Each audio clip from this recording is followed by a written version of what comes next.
bien sur Europe 1. Les enfants d'Europe 1. 7h25, chers auditeurs, c'est le moment de bien ouvrir vos oreilles à ce qui va suivre juste après Les enfants d'Europe 1, votre rendez-vous quotidien avec Lord d'Autriche. Eh bien, vous pourrez tenter votre chance pour gagner le cadeau de la semaine. En ce jour de Noël, justement, nous parlons de ces traditions. Bonjour Lord d'Autriche. Bonjour à tous. Bonjour. Quels sont les meilleurs mets à cuisiner et comment les cuisiner, ces mets de Noël? Nous allons suivre un maître en la matière, Gaston Lenôtre, invité à plusieurs reprises sur Europe 1 depuis les années 50.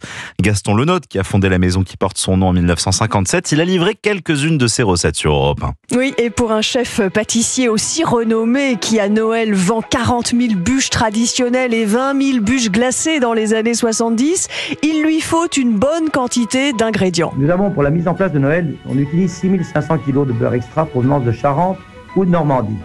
Environ 5 tonnes de sucre, 42 000 œufs frais qui nous viennent chaque jour de la ferme de Normandie. Lenôtre est né dans le monde de la cuisine. Sa mère était cuisinière chez les Rothschild et son père chef saucier au Grand Hôtel de Paris. Il est le premier qui cherche à créer des pâtisseries saines et allégées en sucre après des décennies de gâteaux gorgés de crème pâtissière. En 1974, sur Europe 1, Gaston Lenôtre présente sa bûche glacée de Noël. Nous fabriquons 12 sortes de bûches, soit à l'orange, soit au citron, soit à la framboise, soit au cassis, mais avec une garniture intérieure faite de mousse de fruits. Et ça plaît énormément.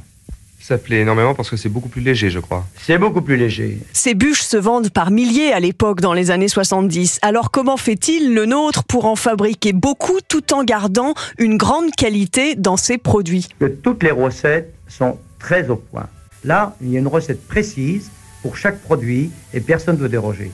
Bon, dans les magasins, il y a 120 vendeuses. Vous avez vu la bousculade tout à l'heure, il y a 6 magasins, ça représente 120 personnes qui sont là à travailler, jour et nuit aussi, pour fournir les marchandises.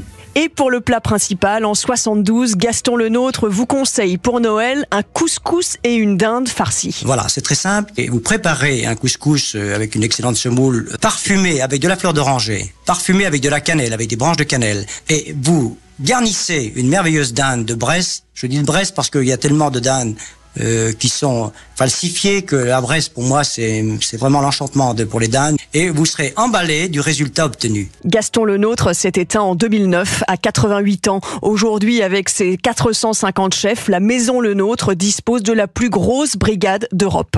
Le couscous de Noël en 1972, je ne l'ai pas vu venir. Hein. Entre tradition et modernité, on dira. Merci Lord d'Autriche. Merci Sylvaine Denis pour votre travail aux archives d'Europe 1. Réalisation Sébastien Guidis.